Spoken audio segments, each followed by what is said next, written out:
आज हम लोग variation problem with natural boundary condition से रिलेटेड एक क्वेश्चन करते हैं जो कि CSIR नेट दिसंबर 2019 में पूछा गया था। देखते हैं क्वेश्चन में क्या बोला था कि let y is equals to y x is element of C4 0 to 1 be extremizing function for the functional iy is equals to integration 0 to 1 d2y upon dx square minus 2y dx satisfying condition।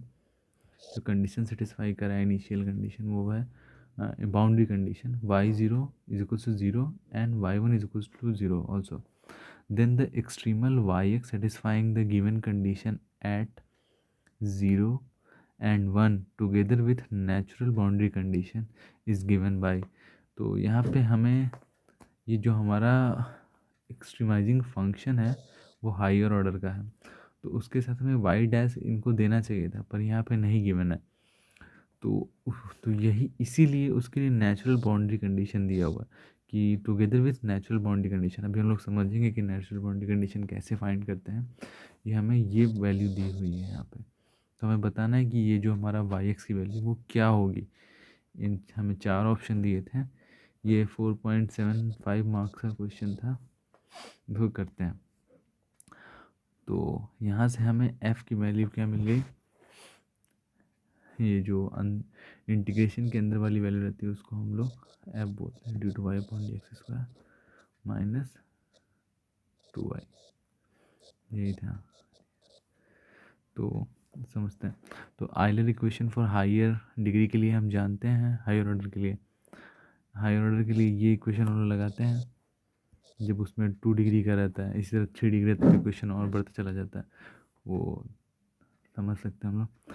And the natural boundary condition are, जब higher degree दिया और हमें natural boundary condition find करना हो, ये हमारा जो equation है इससे हमें नेचुरल बाउंड्री कंडीशन मिलता है कब, if y x is not prescribed at the end point. पर हमें यहाँ पे वाई एक्स प्रोवाइडेड है दोनों एंड पॉइंट पे, y zero is equals to 0 and y one is equals to 0। तो ये वाला हम लोग को ज़रूरत नहीं है, हम लोग को हाँ एट द एंड पॉइंट, ठीक है, हमें इसका ज़रूरत है del f upon del y double dash is equals to 0 if y dash x is not prescribed at the end points।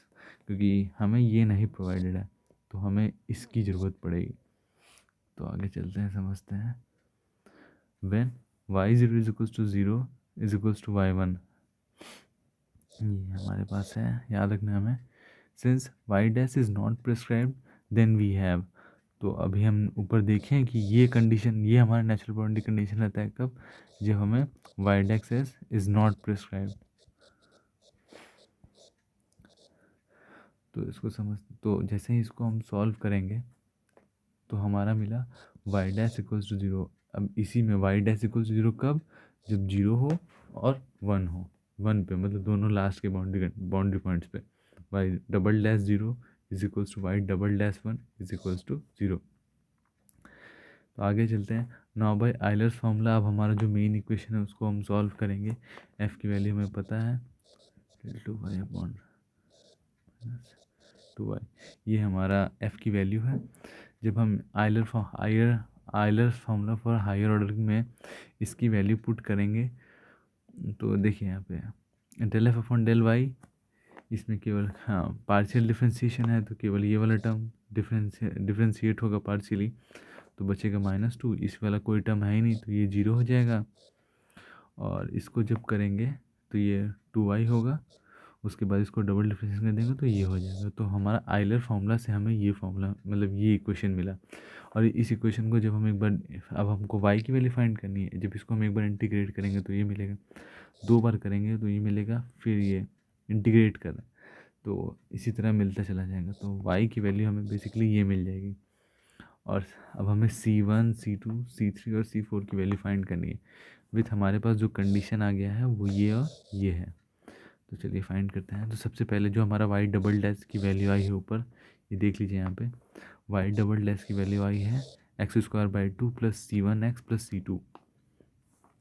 तो अगर इसमें हम अपना कंडीशन लगाएंगे y0 तो बचेगा, तो पहले वाई डबल डैश 0 वाला कंडीशन लगाते हैं तो ये 0 0 हो जाएगा क्योंकि x की वैल्यू भी 0, x की वैल्यू 0 और यहाँ पे C1 है। तो इस C1 की वैल्यू हमें क्या मिल गई 0। फिर आगे चलते हैं, फिर 1 रखते हैं वैल्यू, तो 1 रखेंगे तो यहाँ 1/2 और यहाँ 1, और ये C2 जो 0 मिल चुका है, तो हमें C1 की वैल्यू कितनी मिल गई -1/2। तो हमें C1 C2 और C1 की वैल्यू पता चल गया इस कंडीशन से। And y double dash 1 is equal to 0 1 sorry 0। तो आगे चलते हैं, y is equals to x⁴। ये हमारा अब कंडीशन है, इसमें हमें दो की वैल्यू पता चल गई है, y C2 और y1। अभी बचा है हमारा C3 और C4। अब हम अपना कंडीशन लगाते हैं y0 इज इक्वल्स टू 0। जब y इज इक्वल्स, क्योंकि हमें ये पता है, हमें ये क्वेश्चन में गिवन है y0 इज इक्वल्स टू 0, तो पुट करेंगे समझेगा, तो इसमें हमको C4 की वैल्यू मिल गई 0, तो C4 भी मिल गया। अब लास्ट बचता है हमारा C1 इज इक्वल्स टू 0। जब ये पुट करेंगे तो यहाँ पे 1/20 1/24 1/6 C1 की वैल्यू, ऊपर हमको C1 की वैल्यू जो मिली है वो मिली है -1/2, और जो C2 की वैल्यू मिली है वो मिली है 0। तो अब जो हम इसमें रखे हैं वैल्यू को C1, यहाँ तो x 1/24 C1 को रखे हैं, तो ये मिला। C2 0 है, C3 की वैल्यू में फाइंड करनी है, C4 भी 0 है। तो यहाँ से जो हमें C3 की वैल्यू मिली वो 1/24। तो हम लोग देख सकते हैं हमारे पास C1 की वैल्यू -1/2, C2 की वैल्यू 0, C3 की वैल्यू 1/24, C4 की 0। अब इसको हम अपने मेन वाले इक्वेशन में रख देंगे जो हमें गिवन था, ये y is equals to x⁴ 4/24, C1 x⁴3/6, C2 x²/2, C3 x plus C4। जैसे ही इसमें पुट करेंगे ये वैल्यू, तो हमें ये इक्वेशन मिलेगा। जब इस इक्वेशन को अरेंज करेंगे, x कॉमन लिया सब में, x/24 सब में से कॉमन लिया, तो ये हमारा बेसिक आंसर आ जाएगा yx equals to this term, जो कि ऑप्शन में ऊपर मेंशन है ये। तो ये इसमें एक ही ऑप्शन करेक्ट होगा, बाकी किसी के लिए सही नहीं होगा, और कोई कंडीशन तो आया नहीं। तो ये बहुत इजी सा क्वेश्चन था।